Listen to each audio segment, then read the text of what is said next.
بسم اللہ الرحمن الرحیم۔ السلام علیکم ورحمۃ اللہ وبرکاتہ۔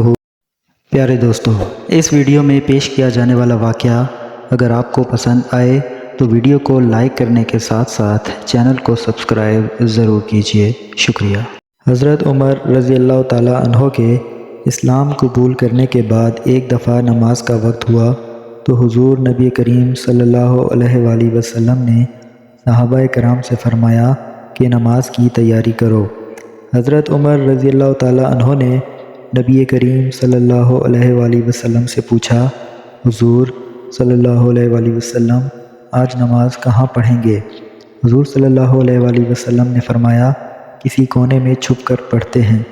حضرت عمر رضی اللہ تعالیٰ عنہ نے فرمایا کہ اے اللہ کے آخری نبی صلی اللہ علیہ وآلہ وسلم، آپ پر میرے ماں باپ قربان، اگر اب بھی چھپ کر نماز پڑھی تو عمر کے مسلمان ہونے کا کیا فائدہ؟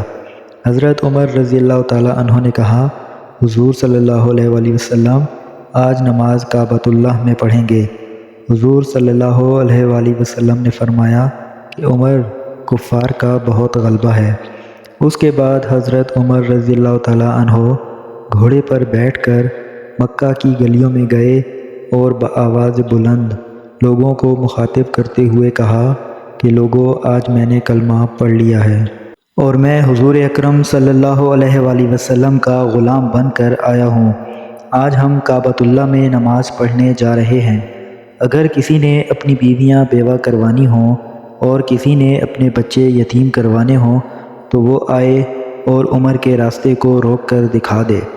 جب عمر رضی اللہ تعالیٰ عنہ نے اسلام قبول کیا تو مکہ کے لوگوں نے گلیوں میں آ کر ماتم کیا کہ ہائے، آج آدھا مکہ ہم سے چھن گیا۔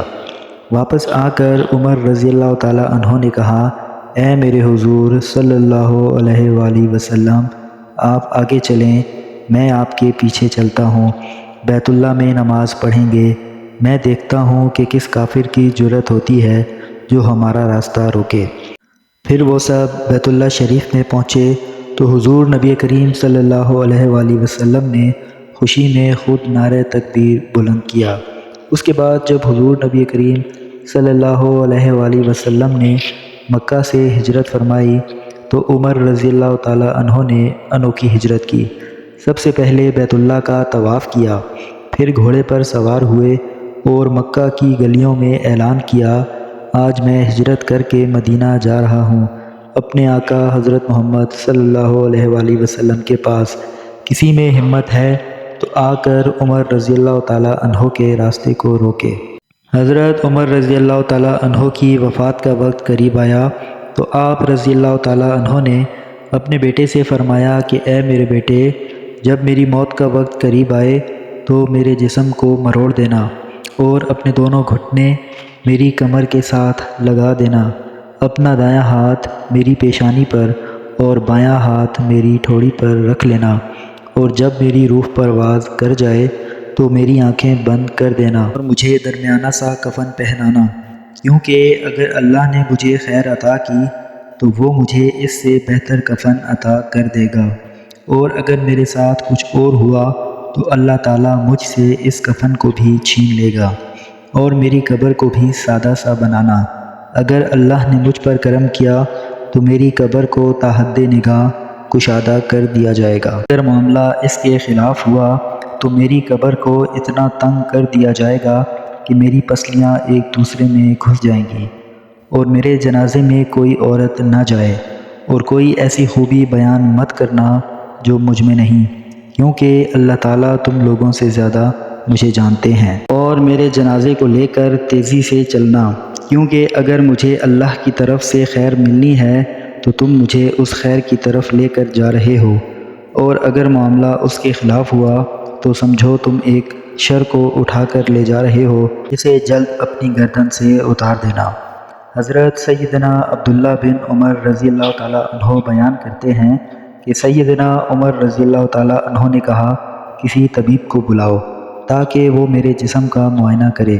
چنانچہ ایک عربی طبیب کو بلایا گیا۔ اس نے عمر رضی اللہ تعالیٰ عنہ کو نیند پلایا تو ناف کے نیچے والے زخم سے خارج ہوا تو نمیک کے مجامع تھا۔ سیدنا عمر رضی اللہ تعالیٰ عنہ کہتے ہیں کہ بنی معاویہ کے انصار میں سے ایک طبیب کو بلایا گیا، جس نے آ کر سیدنا عمر رضی اللہ تعالیٰ عنہ کو دودھ پلایا تو زخم کے راستے سفید دودھ باہر آ گیا۔ طبیب نے حضرت عمر رضی اللہ تعالیٰ عنہ سے کہا کہ اے امیر المومنین، وصیت فرما لیجئے، آپ وفات پانے والے ہیں۔ سن کر سیدنا عمر رضی اللہ تعالیٰ عنہ نے کہا کہ بنو معاویہ کا یہ بھائی سچ کہہ رہا ہے، اگر تم کوئی اور بات کرتے تو میں اس کو غلط سمجھتا۔ یہ سن کر لوگ رو پڑے تو سیدنا عمر رضی اللہ تعالیٰ عنہ نے کہا، ہمارے اوپر نہ رو، جو رونا چاہتا ہے وہ باہر چلا جائے۔ کیا تم نے رسول خدا حضرت محمد صلی اللہ علیہ وآلہ وسلم کا یہ فرمان نہیں سنا کہ میت کو اس کے اہل و عیال کے رونے کی وجہ سے عذاب دیا جاتا ہے؟ سیدنا عبداللہ بن عمر رضی اللہ تعالیٰ عنہ میت کے پاس کسی کو رونے نہیں دیتے تھے، رونے والے ان کی اولاد میں سے ہوں یا کوئی اور۔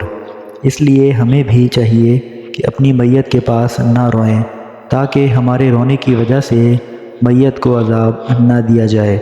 اللہ تعالیٰ سے دعا کرتے ہیں کہ وہ ہمیں ایسا کرنے کی توفیق عطا فرمائے، آمین۔